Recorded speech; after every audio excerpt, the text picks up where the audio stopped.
Polisi tembak polisi. Menko Polhukam menyebut hasil autopsi Brigadir J bisa dibuka ke publik. Hasil autopsi ulang jenazah Nopriansyah Yosua Huta Barat atau Brigadir J yang meninggal dalam kasus polisi tembak polisi dapat dibuka ke publik apabila diperlukan. Demikian dikatakan Menteri Koordinator Bidang Politik, Hukum, dan Keamanan, Menko Polhukam, Mahfud MD kepada wartawan di Jakarta, Jumat tanggal 29 Juli tahun 2022. Namun sebelum kita lanjut, alangkah mulianya jika kalian tolong tekan tombol like, dan yang belum subscribe, tolong subscribe channel ini terlebih dahulu.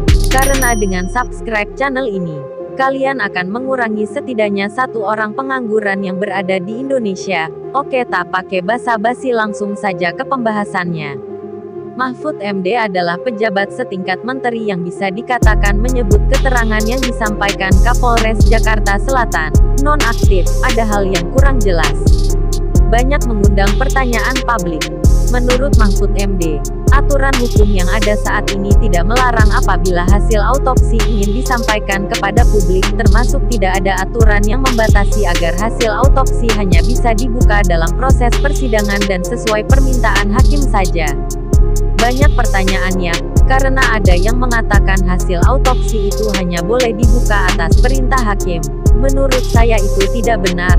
Yang benar itu hasil autopsi harus dibuka kalau diminta oleh hakim. Tapi kalau tidak diminta, tidak dilarang untuk dibuka, kata Mahfud. Jadi, kalau di dalam hukum itu, ada keharusan, ada kebolehan, ada larangan. 1. Hasil autopsi ini dibuka kalau pengadilan minta.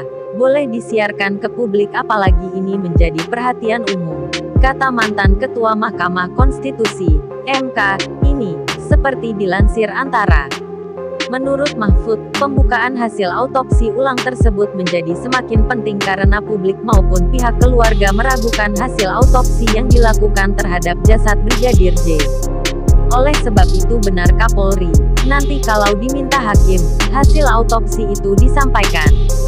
Tapi kalau tidak diminta, juga, boleh. Kapolri sudah mengumumkan itu akan dibuka. Oleh sebab itu jangan dibalik-balik, lalu dibilang tidak boleh dibuka ke publik. Boleh, jelas Mahfud. Dia menegaskan bahwa hasil autopsi bukan bagian dari rekam medis sehingga tidak menyalahi aturan Undang-Undang Kesehatan untuk dibuka hasilnya. Kalau alasannya menurut UU Kesehatan itu rahasia, itu bukan kesehatan, itu autopsi. Bukti pengadilan. Kan yang tidak boleh itu misalnya kalau orang sakit menular jangan disiarkan. Sakit ini jangan disiarkan atas permintaan yang bersangkutan. Ini kan bukan orang sakit. Orang diduga menjadi korban kejahatan. Jadi boleh itu dibuka ke publik, tuturnya. Mungkin itu saja yang dapat kami sampaikan. Bila ada kata yang kurang berkenan kami mohon maaf yang sebesar-besarnya. Karena kesalahan datang dari saya yang selalu manusia biasa yang tak pernah luput dari yang namanya salah, lupa, dan dosa.